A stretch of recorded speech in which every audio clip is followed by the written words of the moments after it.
Welcome to the first Rapid React podcast of the 2022 season, preseason week 1, 49ers leading. Game's not even over yet. We're going early on this live edition of Locked On 49ers. 49ers leading the Packers in preseason week number 1. It's not about final score, though, 28-21 as it stands midway through the fourth quarter. We got some game balls to give out, big takeaways from preseason week 1. Welcome, all of you. I already see a ton of you in the chat fired up. Let's get this thing Locked On 49ers live right now. You are Locked On 49ers, your daily San Francisco 49ers podcast, part of the Locked On Podcast Network, your team every day.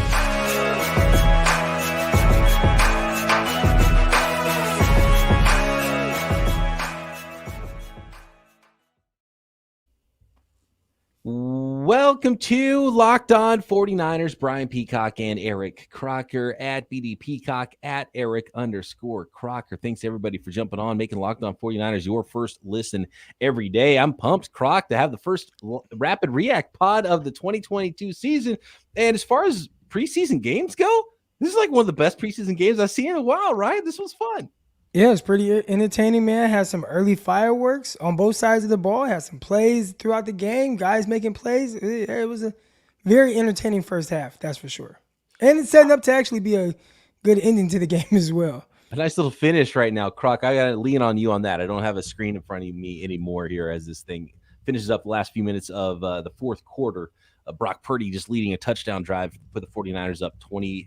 Keyshawn Johnson, a 2-point conversion on that one. We'll give out some game balls at the end of this pod. Really quick, Croc, though, before we get into this, because I know we'll forget about it, but did you see what happened with the New York Jets and their young quarterback, Zach Wilson, going down non-contact injury? Could be a torn ACL. I hope it's not a torn ACL for the young man and for the Jets, but it's looking like it could be in that direction. Robert Saleh after the game saying that it was that they believe the ACL is still intact, but they got to wait for an MRI, but that the fear is still that it could be a torn ACL and potentially lost for the season. What do you think? Do you think that opens up? Obviously, that's the easiest transition for Jimmy Garoppolo to go in and play in the offense he already played in with the coaching staff he already played with Mike LaFleur and Robert Saleh with the New York Jets, but they do have Joe Flacco. What do you think about all of a sudden a door opening up for Jimmy Garoppolo to the New York Jets? I'd say Joe Flacco probably makes it a little more difficult. I believe he's been with them, right? If I'm not mistaken, Flacco was there last season. So just kind of knowing a little bit of what you're going to get from him, if he was there, I believe he was there, but knowing what you're going to get from that type of veteran quarterback, and they probably look at it like, hey, how much better is Jimmy Garoppolo than Flacco? I'd say there's some weird intangible that you can't quantify when it comes to Jimmy Garoppolo that makes him just better right now than Joe Flacco, where it might not just be with the way he throws the ball or really just him as a pure quarterback, but more so something about his leadership ability and that innate ability to pull out games at the end. So if I'm them, I still probably pull the trigger for Jimmy Garoppolo, especially with him knowing the offense, but I kind of think they also run with Flacco. I don't know. We'll see. Flacco has been around for a little while. Like just the body language from Flacco rubs me wrong. He always feels like he's having the worst day of his life, even when like they showed him at the game, and he's just like he's in plain clothes. He wasn't even playing in the game. He's just like he looks like a miserable guy. I don't know. Maybe that's looking too much into it with Joe Flacco. But man, yeah, this Jimmy G thing might get a little bit interesting here in what's going on with the Cleveland Browns. They're potentially interested. Now the New York Jets have an injury, and that's why the 49ers, and that's why Jimmy G and his people were okay with kind of hanging on a little bit to see if something like this happens in preseason games. And we're only 4 games into the week 1 preseason slate. So we'll see what happens there with Jimmy G. And yeah, there's not very many Flacco fans here I think most of them are pretty upset about a certain Super Bowl maybe that Joe Flacco won against the 49ers, which is another story altogether. All right, talking about the San Francisco 49ers preseason week 1, and I mean the chat is already fired up with Sam Womack. Did the 49ers find another stud in the 5th round, Croc? He played well, very well, and there are certain things that really jumped out to me, especially on his 2 interceptions. I know those are two of the plays are going to stick out to everyone. But on the first one, doing something that I call take away something, running something. So he definitely took away the inside and was ready to run to any outbreaking route. He ran to it, played through the hands, and not only played through the hands, when the receiver kind of bobbled the ball a little bit, he was right there to take advantage of it and take it away from the receiver, resulting in an interception. And the guy, Romeo Doubs, who I was really excited to watch because I think he's done extremely well throughout training camp. And then the second interception, beautiful. Again, walled off the receiver, was able to kind of make him run the hoop a little bit, undercut the route. Beautiful, beautiful, beautiful interception. Great job with just the ball skills in general. Two of the things I would assume if you're a 49er coach, you want to see that. Now, I guess that the next stage to this is not to just say, oh, he's our starting nickel, but start to give him a little bit more, right? Just a little bit more first team reps, maybe throw him in certain situations and kind of see how he handles that. And if he can build towards being the guy week one, because right now, again, there's not a lot of scheme going on. How much are they really throwing at him? Is it very simplified? If so, I could see why they would like maybe a little bit more veteran presence there. But the more they kind of throw at him and try to see where he's at, there's potential for them to have a rookie starting at nickel week one. I love the competitiveness too on that play with Romeo Doubs, finishing the play. I think that's a good sign for a young player. And we talked about when we saw him live, he was one of the first players out on Saturday when we were there at practice in Santa Clara, Croc, and he looks bigger than his listed height weight. The long arms. He's a little thicker than I expected him to be. He looks like a player that could play outside, but man, I built for the slot. So I'm excited. He looked a little shorter on TV than he did in person, huh? He did, and that's what happens. Right? You see him in person up close. You know who else I was really shocked at up close, and probably the closest just because of where he was working out, was Robert Kimdiche. Like, he looked so lean and tall. He looked like a basketball player almost for a defensive tackle. And I saw that there were reports that that Javon Kinlaw is in the 290s now, and he's sub 300. Do the 49ers even have a defensive lineman that's over 300 pounds anymore if Kinlaw is not over 300 pounds anymore? What do you think about this? So I noted a few things, and I want to talk about the running back situation as well. And, of course, we'll get to Trey Lance. We'll get to a ton of stuff here, give out some game balls in this one. I have a feeling Samuel Womack might get one of those game balls. But as far as the depth chart goes, just learning about, okay, who the 49ers had to make a decision on who to put out in the game first, right? So who's ahead of who on the depth chart?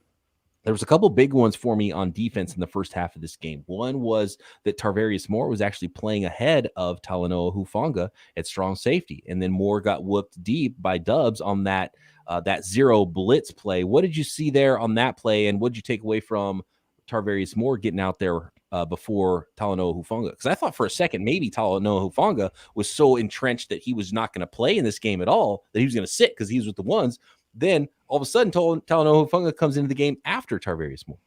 Yeah, real quick, Hallman, he's a guy who played early in the game. He was one of the first guys in at the cornerback position. He played on the outside. Right now in the fourth quarter, he's playing in the nickel spot. So just kind of maybe testing his versatility, but that's something to keep an eye on. All right, but anyways, back to Tarvarius Moore.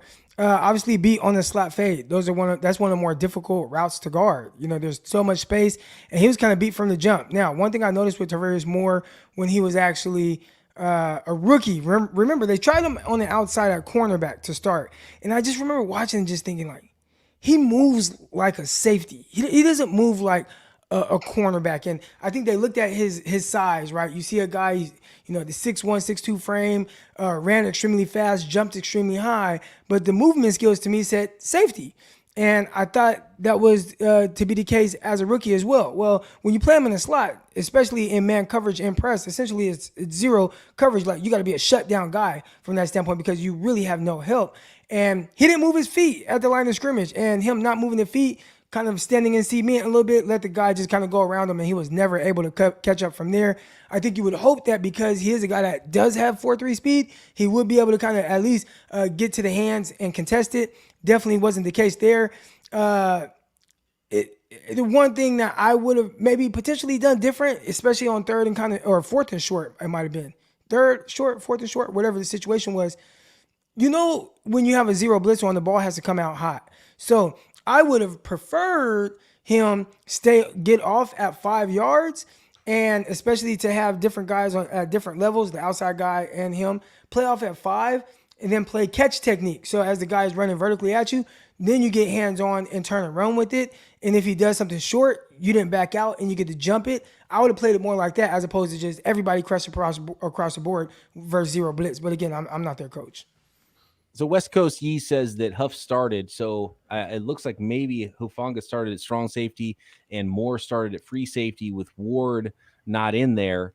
But it looked like Hufanga stayed in the game a lot later than Tarvarius Moore. I could have been wrong there. And maybe I'm looking too much at who's playing later in the game, because I had the similar thought with Javon Kinlaw, who, I mean, and a lot of the ones that weren't competing were not starting and not dressed for this football game. In fact, here's the list of players who were not playing in this one. Brandon Ayuk, Azeez Al-Shaair. This is alphabetical. Our Eric Armstead, Nick Bosa, Samson Ebukam, Jimmy G, obviously, Dre Greenlaw, Kyle Juszczyk, George Kittle, Elijah Mitchell, Jalen Moore, Emmanuel Mosley, Charles Omenihu, Hassan Ridgeway, Deebo Samuel, Charvarius Ward, Jimmy Ward, Fred Warner, Trent Williams, and Jeff Wilson. All of those players didn't play and didn't dress for the 49ers. So obviously, you know, some players are going to have to play more. But I was surprised that a lot of starters got that treatment, but Javon Kinlaw did not get that treatment. And in fact, Javon Kinlaw was out there with pretty much everybody else being the twos, and Javon Kinlaw was still out there on the interior of the defensive line. Do you look at that as a negative or a positive? Is that a positive as in, oh, we're not worried about Javon Kinlaw getting hurt, or is it a negative because he's not getting the starter's treatment like the rest of the guys? I think Javon Kinlaw, after only playing, you know, for a certain amount of time as a rookie, only playing so many snaps last season, missing pretty much the second half of the season, I think right now is just continuing to try to work him into game shape and just get those reps. Like there's still a lot of development going on there. And you need him to just, just feel the pace of the game, the intensity of it. And eventually, hopefully, you hope that by the third game is like, okay, he's good. Now we can like legitimately give him more of the starting treatment. But I think right now it's just getting him those live reps. All right, a ton more to get to. Notes, game balls for preseason week number 1. Thanks, everybody, jumping in and hanging out live with us on this first Rapid React podcast of the 2022 season. But I got to let the folks out there know about Bet Online. You can bet on those 49ers. Looking good right now. I'm excited about the Trey Lance 49ers. You want to bet on Trey Lance to win awards? You want to bet on the 49ers to win divisions, win championships? You can do that at Bet Online. BetOnline.net is the fastest and easiest way to check in on all your betting needs. Find all your favorite sports and events at the #1 online source for odds, lines, and games. Find reviews and news of every league, including not just NFL, which there's a ton of NFL lines out there. You can bet on preseason games if you want. You can bet all the way through week 16. Only week 17 and 18 don't have lines up yet at Bet Online. Major League Baseball, NBA, NHL, combat sports, esports, even golf, and live in-game betting, which is a lot of fun. Not just wagering as well at Bet Online. You can get a ton of information. It's important to have the right information to make the smart bets, and you can get all of it at Bet Online, which continues to be the top online resource for all your wagering information. So get over to Bet Online today. Use your desktop or mobile device to learn more about the action at Bet Online, where the game starts. All right, Croc, we got a score update right now. You got a TV screen and I don't. Where we at? Yeah, I'm watching it right now. It is 28-21. 49ers are up, and they are driving, looking to kind of milk the clock. So it's more of that 4 minutes offense right now. Running back right now, who's running well, is Mason, number 41. All right, I got to go to this from Michael, and somebody else mentioned it earlier, and somebody on Twitter, I think, as well. They want to know what the Dr. Drip report is on Trey Lance. Some people didn't like his long, loose red sleeves, Croc. I love the long, loose red sleeves. I think that was a great look. The white cleats, I'm not a big fan of all white cleats. I think it was nice and clean. He has red cleats. He wore them most of last season when he played. I would prefer him put those on, but overall, I didn't see anything wrong with anything he had on. He did the classic miss. We saw this at practice. This has been his miss. It's missing high and missing outside, especially when he goes to the sidelines. The ball tends to float on him a little bit. He missed Danny Gray, high and away on the right sideline. Danny Gray made a nice catch out of bounds, but then he came back and hit Danny Gray again on the very next drive, 73-yard touchdown. I got to ask a couple things here. First of all, pretty ball from Trey Lance.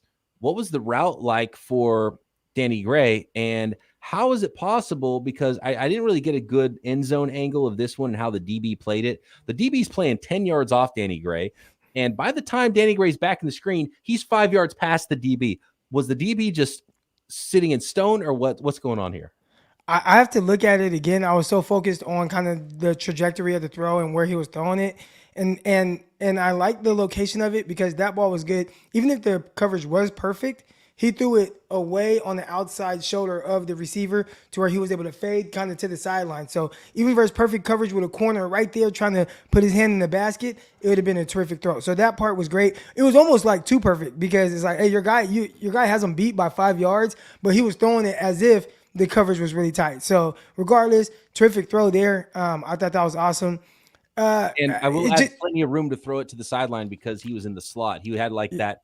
He had that split that was sort of near to the line of scrimmage and near to the tight end on that side. Or I don't know if there's a tight end on that side, but they motioned. I believe it was the fullback. Was it Hokett? They motioned out wide beyond him, and so they ran the verticals with the slot receivers, and I believe that the outside receivers ran the outs on that. Yeah, and I see someone say he slowed up for the ball, but I don't know if it was so much like just like slowed up, but he had to adjust to it over the outside shoulder. So that part alone right there, throwing it away from the cornerback, that was good. Like it was a good ball, no complaints. How somebody could run by a corner like that who's playing off, if the cornerback is playing the sticks, because I believe it was third down, that can make it to where it's like, okay, I'm playing the sticks. I'm kind of flat-footed just a little bit or not rushing to get out of there. Oh, no, the receiver's running by me. He's hella fast. So that might have been – and good job by Trey Lance in the pocket as well. Like the pocket was kind of – it was good. It was very good protection, but he didn't drop his eyes. He didn't get in kind of any type of panic or anything. And I'd say that for the other throws as well. It was more so of what I've been expecting. As a matter of fact, let me just kind of his performance. His performance was what I've been expecting in the sense of someone who clearly needs to continue to work on being more accurate, right? Like just his natural, accurate passer. The throw to the outside, like you said, sailed on him a little bit, got away from Gray. Well, Gray actually made a really good catch, but couldn't keep his feet in bounds because of the throw. You saw the high throw to Dwelly. There was another one that was a little high, but then also you saw the gimme on the bootleg that Kyle Shanahan, he's going to dial those up. But one thing about Trey Lance, at least from what I've been expecting and what I hope to see as he continues to progress, is the ability to, even though he won't be the most accurate guy, to still be a playmaker. And we saw him do that when he had to buy time and make plays with his legs when there was pressure, and he took off for 9 yards and he slid. Awesome job getting down. Didn't see him slide too much last season. But the ability to just cannot look comfortable, which he did. He looks like he knows where to go with the ball. He did. When he threw it to Danny Gray, he knew where to go with the ball. That's good. So he's comfortable from that sense. But I'm curious to see the development of him as an accurate passer, and that's not something I expect to see this year. I think he's going to make throws. I think there's going to be some hot, there's going to be a miss, whatever, but there's also going to be the explosive plays to where it's like, okay, he can kind of overcome maybe not being the most accurate guy, but a year from now, 2 years from now, how much more accurate is he? I think that'll tell more where he's at as it pertains to the rest of the quarterbacks in the NFL. Yeah, he still needs a ton of reps, and it's going to be a long-term development process. But you like what you see right now. You see a comfort level with the offense. And I've seen a couple people mention this. Ash says, there's an AJ says, Trey's barber pushing my man's hairline back, man. Shaking my head. Barber got to do better, man. I think the good Lord above it has more to do about it than his barber as far as what the hairdo is going. Because I didn't even realize that with Trey. I was like, what's going on with his hair? We had talked about that one time. Someone brought it up, I think, on the podcast. And Croc, look, you're well versed. You know what it's like to lose some hair. And you're like, oh no, that's the hairline. It's like, oh, okay, there's a hairline thing going on with Trey, and that's coming quick. Dude's only 21, 22 years old. It happens fast, and it happens sooner for some people, and it's kind of thinning. You can overcome it a little bit, right? He can hide it, by just cutting it shorter. And the barbers do an amazing job of blending it to where you won't even know. But when you have that long hair, you're going to be able to see through. And you start thinning, they're going to see through that scalp of his. And it's like, something's not quite right there. Yeah, he's thinning a little bit. 49ers Shaolin says Lance had 2 high throws, 1 caught, 1 great pass, and a few okay. But listen, that is fine. Now again, when I say fine, is obviously you want him to improve on that. But those are some of the things that you're gonna get from him, and not just that, right? You had that, and then you had a run too for 9 yards. So while not being the most accurate throw, we know that, right? Like, can he improve on that? Can he continue to develop that aspect of his game with refined mechanics over the next couple of off seasons, et cetera, right? Like, that's something that's not going to be just, all of a sudden this year he's the most accurate thrower ever. But can you do some of those things where, okay, I had 2 high throws, but they were still completions. Maybe not great completions in the sense of guys being able to catch and run, but completions. And can you do things to where, okay, I made a play with my leg, okay, I got a big hitter, etc. There's going to be misses. There's going to be bad throws, but can he at the very least overcome it, and can Kyle help him? And that's going to be part of his development. That's going to be part of his development. So I'm not saying like that's not an issue.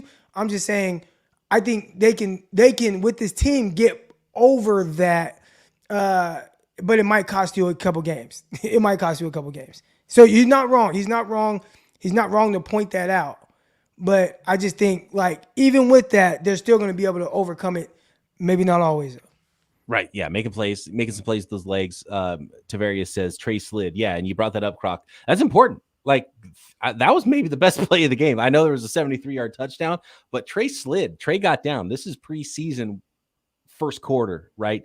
Don't go out there tearing your ACL like Zach Wilson potentially. Don't go out there taking hits. Don't go out there hurting your finger, right? Like what happened last year and hurting yourself in this isn't the fourth quarter of a playoff game. This is the first quarter of a preseason game. Get your butt down, get out of bounds. So I love seeing that too.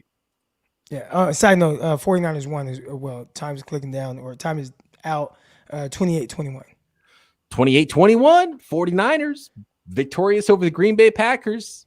Jimmy G gets one more win against Green Bay before he gets shipped off at some point or is released. We'll find out what happens there. I want to talk a little bit more about the defense, some of the offensive line as well. Give out some game balls here from week number 1 of the preseason. And I do want to thank everybody once again for making Locked On 49ers your first listen whenever it is you listen, whether it's live on YouTube, whether it's in your car on your way to work every morning. We love you. We appreciate you. For your second listen, make sure you're checking out the Peacock and Williamson NFL show daily.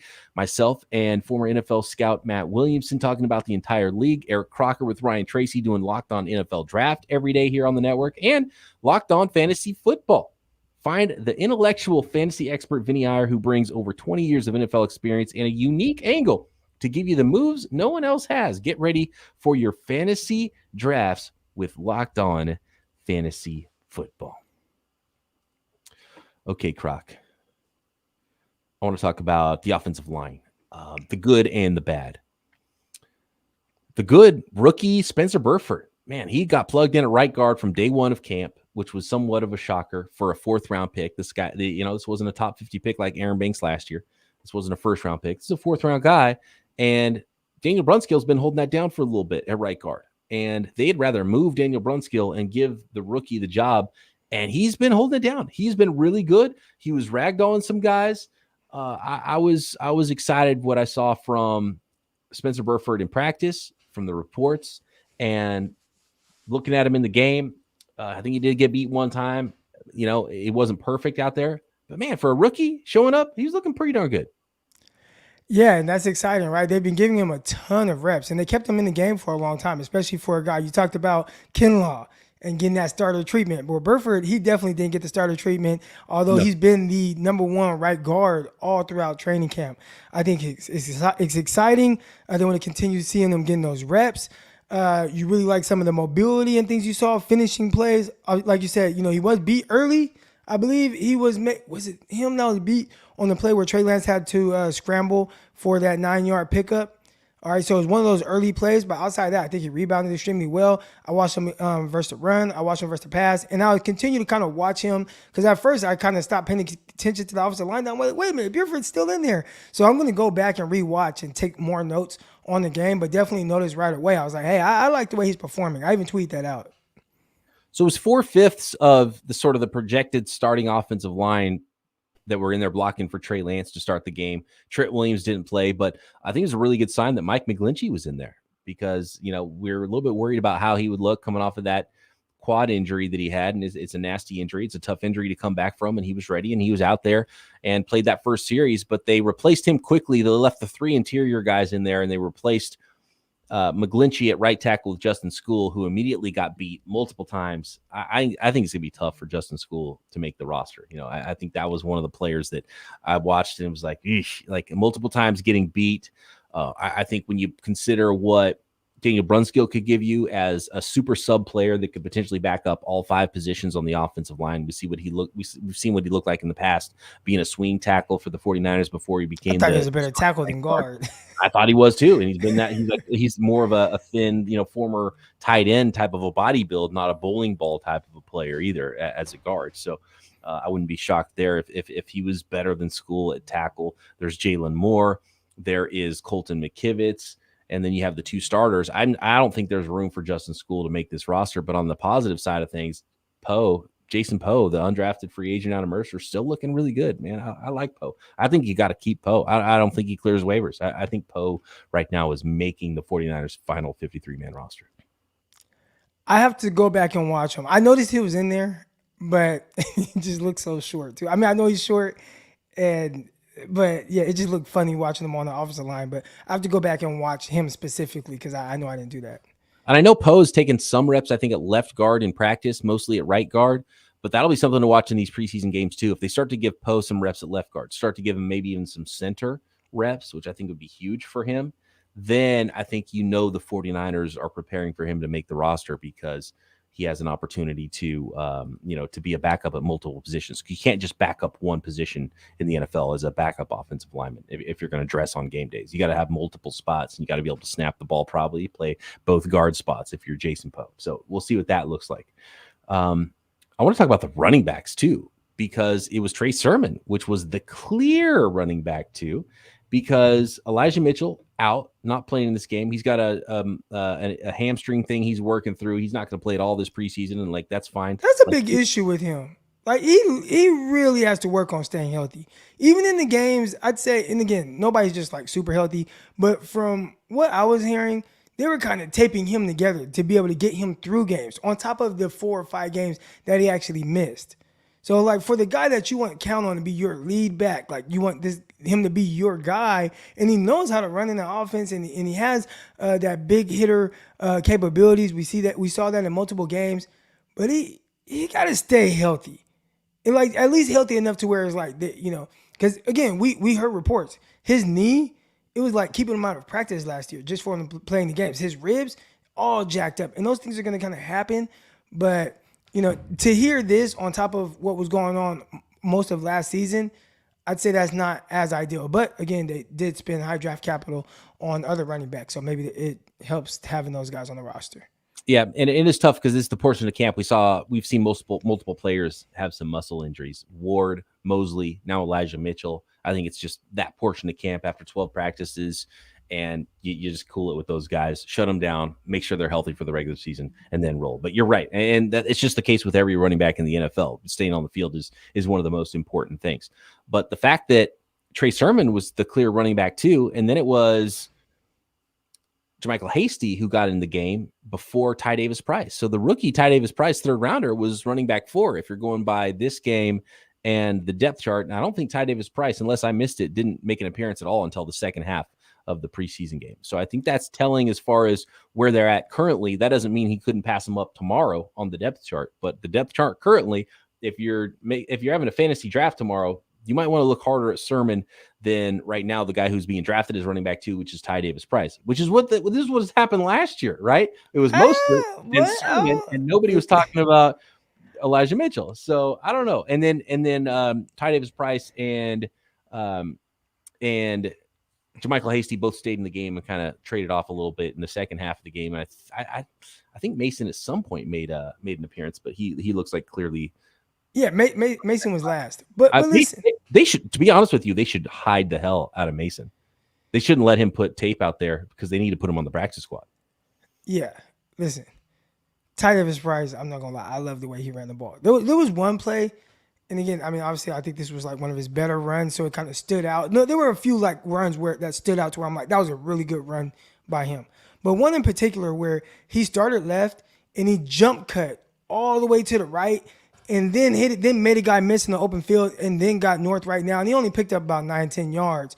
But just to see a guy with that type of size be that light on his feet and that nimble and make a guy miss in the open field, I thought that was terrific. And then come right back and then kind of push right and then get north right now and push a whole pile 5 yards on like one of his next runs. I was like, man, I love the way Ty Davis Price runs. So I think Sermon ran well. I don't think he did anything to where I'm like, oh, he's just better. Now, Ty Davis Price also had a ball go off of his face mask. So that's not ideal. You don't want to see that. They try to throw a screen to him and get him the ball in space. And that didn't look great. That bow right there. But just how he looks running the ball, I was impressed when I saw him in practice. And I'm impressed with what I've seen from him in this preseason game as well. All right, Croc, any other notes you want to get into before we give out our game balls for preseason week number 1? Can you repeat that? Yeah. Any other notes? Any other things you saw out there that you want to get to before we give out our game balls? Yeah. One kind of tell a little bit with what coaches are kind of thinking is who's playing on special teams. And I did notice that JaMychal Hasty was returning kicks. So that's something to think about when you start talking about what running backs are going to make this 53-man roster and who's going to be active on game day. Maybe the guy that's returning kicks, they might see some value with that. Right. No, that's a good point. If you're the fourth running back, if you're like the fifth corner, if you're the fourth, fifth safety, if you're the fifth linebacker, those guys got to play special teams. So that's definitely something to be following. And I bad on me. I didn't look at the coverage units and the return units that much to see who was out there, but that's something to look for. Who's on the number 1 coverage and return units? I'm going to be looking for that in the next couple of games because that's important for those guys to earn roster spots because they're going to have to play special teams if they got a uniform on. Yeah, so that was one thing that kind of jumped out to me. Keyshawn Johnson, too, they had him back there at punt return at some point. So Malik Turner, they did not. And we were talking before, and I was like, man, if you had me, a gun to my head and say, who's the 6 receivers, I would say, obviously, Deebo Samuel, Brandon Ayuk, Juwan Jennings, Ray McLeod had some. I thought he played well. He did fumble one time. He got banged. He got hit pretty hard. But aside from that, Ray McLeod, he looked really good. But Danny Gray, and then that 6th guy, I would have said Malik Turner. But I see Keyshawn Johnson returning punts, and just having that special teams aspect of it. If they see something that they like, that can make him be somebody that they want to keep on the roster. And then my last note was Nate Sudfeld. I was very impressed by him. I know, obviously, like you see him throw the wide open touchdown to Ray McLeod where he made the DB fall. That's excellent and all. But even outside of that, I thought just with his decision making, the way the ball comes out of his hand, how accurate he was. There was one play where he was kind of moving to the right and he threw this ball to I'm sorry for not knowing his name right now, but number 81, Austin Mack. Austin Mack went up, and it was like right over the DB's hands. Oh, that was a free throw. And Mack, I mean, it was beautiful, and it went into Mack's hands, and then the DB, and I heard Tim Ryan was like, oh, man, you got to come down with that. But the DB, like, touched the back end of the ball, and then ended up, knocking the ball out the receiver's hands. But just the way the ball came out of his hands, and when you think about, like, a backup quarterback, somebody who can fill in for a game or 2 or even 3, I see you get even more out of him than you did with Nick Mullins, Nick Mullins, he can clearly run the offense, but there's kind of like this limit to some of the ability that he had. Sudfeld, there's going to be a limit in the mobility aspect of things, but just in the sense of like the throws that he's able to make outside the numbers, down the field, that stuff is pure. Distortion Production says Keyshawn Johnson must be like 50 years old. It's a different Keyshawn. Yeah, it's Keyshawn. It's like K-E-E Sean Johnson. It's K-E-E. It's different Keyshawn, unrelated too, which is interesting that they're Only two Keyshawn's I ever heard of, and they both have the last name Johnson. Both played wide receiver in the NFL. So you're gonna give the DB the PBU on that one and not a drop, because I was gonna give Austin Mack a drop on that one. If he's a guy, then as our receiver, you got to make that catch. I don't think Austin Mack's a guy, right? So I'm gonna give the defensive back love for, he altered the ability of the receiver to catch that pass. And that's your job. I mean, sometimes it only takes the tiniest little bit to alter it. And he barely got it, but he got it. All right. So game balls tonight, Croc, for the San Francisco 49ers, week 1 of the preseason. You got to start with Trey Lance, right? Trey Lance, game ball? I'd say you got to start with Trey Lance because it was not a bad performance. Obviously, there's things you would like to see him clean up, but it could have been worse, right? You could have seen multiple, interceptions. You could have seen him look shaky in the pocket. I thought you saw a lot of what you would like to see right here, right? Like first preseason game, how he looked, he was confident, he was comfortable in the pocket. He went to the right spots for his passes where he was throwing the ball. Could be a little bit more accurate, of course, but then also gave you that explosive play and the play with his legs. So you saw a lot of what you want to see and things for him to build off of. So I definitely think he has to get the first game ball. A lot of pressure on him. I've been watching a lot of football all day, and all they did was talk about Trey Lance and the expectations of this team and what it has to look like and what they want to see. And I thought it was at the very least encouraging. It's the most impressive thing about Trey Lance so far is that it doesn't seem like everything's too big for him, which is really important for a starting quarterback in the NFL, as young as Trey Lance, who's played as little as Trey Lance. And his quarterback rating, by the way, 4 of 5, 92 yards, a touchdown, no interceptions. His quarterback rating, a perfect 158.3. He only had one incompletion, and actually he completed the pass, but it was just out of bounds to Danny Gray. So you got to give a game ball to Trey Lance. I like what you said about Nate Sudfeld earlier. I don't know if it's game ball worthy, but I wasn't super impressed with Nate Sudfeld last year, and he beat out Josh Rosen for the number 3 job for the 49ers. But I feel much better right now about Nate Sudfeld as just being solid backup, like a long-term number 2 guy, like a former coach type of a player. He throws a nice ball. Just seeing how tight his spiral was, and I think he's got a little bit more there talent-wise than maybe I thought he did coming into this offseason. So, well, you know where he's from, man. He's from the 209. So that's true. Yeah, and they grow him right in the 209. That's for sure. Yeah. How about on the offensive line? I'm going to give a game ball to Spencer Burford. Got to. Yeah. I love what I saw from him. He's a rookie playing right guard for the first time since his sophomore year in college. It's not just like, oh man, he's doing a good job not getting beat, staying afloat. He's just throwing guys on the ground too. Like I love seeing that. So, this is a home run pick for the 49ers in rounds 4 and 5. Like I don't know how they do it. Like they've been so amazing at this portion of the draft, rounds 4, 5, 6, and it looks like they did it again here in the 2022 draft. So are we jumping straight to? And I'm going to let you give out the next game ball crowd. Okay, Samuel Womack, that's an easy one, right? Yeah. Terrific job. Like, is he going to be the day one starter at the nickel spot? I saw Grant Cohn say that, like, bubble wrap him for the rest of preseason. That's your starting nickel. I won't go that far because, again, once you start throwing out there a little bit more of scheme and game planning and things like that, how much can he handle? But I'd say right now it's very encouraging to see what he did. Just a pure coverage ability, especially for a guy who we talked about looked like an outside corner. Played outside corner. He is transitioning to a totally new position that's asking a lot of different things for you to do. A lot more space. Your angles are different. Your responsibilities are different. But so far, it's very encouraging what we saw, especially being able to make 2 big-time plays. So heading in the right direction, that's an easy game ball to give away. Yeah, love what I see from Samuel Womack. Finishing plays, making plays on the ball, playing fast in his first ever NFL action. Love seeing that from the 4th and 5th round picks. Seen a lot of nominations for Danny Gray. What do you think? I love seeing the ball skills on the overthrow from Trey Lance, making a catch out of bounds. He wasn't anywhere near getting his feet in, but just love seeing the ball skills going and getting the ball, and then seeing the speed live and in person.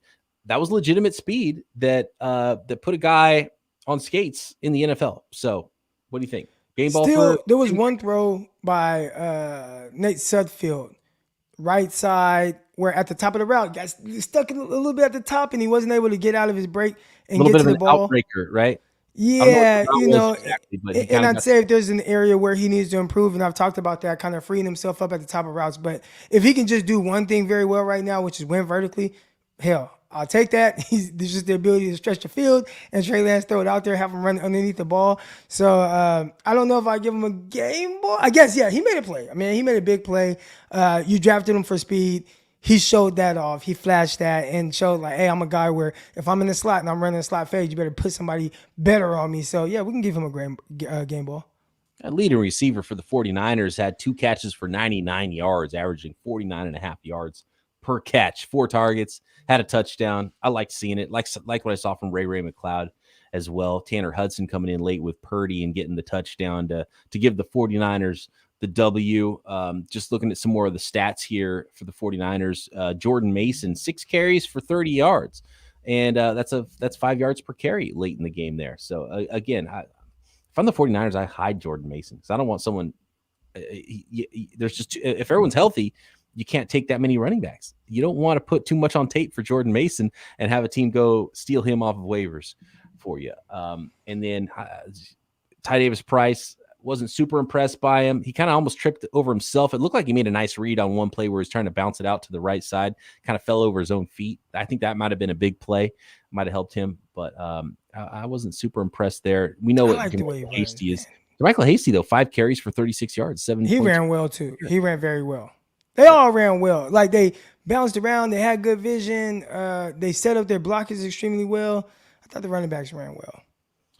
One more nomination, Kemoko Turay. What do you think? He made some plays in the backfield. He was all over the place, played a ton of snaps and hopefully it's not a bad injury for rookie Drake Jackson, who looked like his shoulder was hanging down as he walked off the field. So hopefully nothing bad is happening there. But Kemoko Turay was flying around and looks like he's going to be, at the very least, big-time depth for the 49ers coming off the edge.